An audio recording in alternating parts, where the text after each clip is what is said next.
Half-Life 2. Again with this game, Valve wanted to provide a constant stream of interesting interactions and scenarios in what is more or less a seamless journey from start to finish. However, the idea to focus more on the characters was something I personally enjoyed, but it's undeniable that it took away a certain level of freedom present in the first game. Gordon can no longer kill everyone he comes in contact with, friend or foe. It's understandable why they did this, as it's difficult to put on a pantomime with a bunch of corpses, but it's also understandable why some people dislike this less freedom-oriented approach. It also restricts the player into cutscenes and long conversations far more than the previous game, which negatively impacts repeat playthroughs.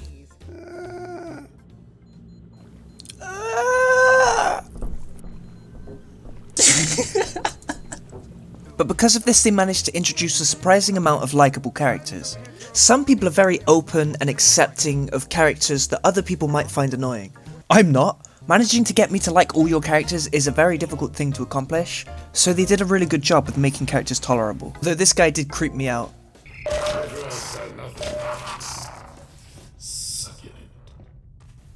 I miss Alex. The tongue monsters are again the best enemy. They were the best in the first game, and in my opinion they're the best in this game too. They're so simple. They just dangle their tongue down. They don't even move. They're shit. And so whenever you walk into one, you just feel like such a fucking idiot. I just love it. I love it.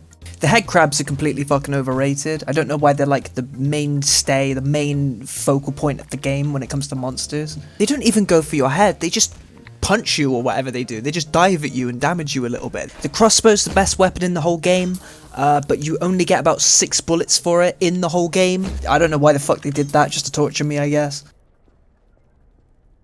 No, that's fine, mate. Am I in your way? The part of the game most worth experiencing, the story, the characters, the setting, is also the part of the game with no resolution, and so you probably shouldn't fucking play it, to be honest. Like, you never beat the concubine, what they called the Combine? You never beat the Combine. You do defeat Dr. Breen, but nobody gives a fuck about Dr. Breen. You never find out what happens to Alex, you know what I mean? You never save humanity or anything like that. You just kill some doctor that you don't really care about and rescue some guy that... Ooh, spoilers! I really like that one moment where you get out of the train station thing. As you step out, you see a statue, a human-made statue, and it goes up into the sky. It's quite impressive, but then you look behind it and you see the Combine Tower. Oh, is that all you can do, human beings? Look at our fucking tower.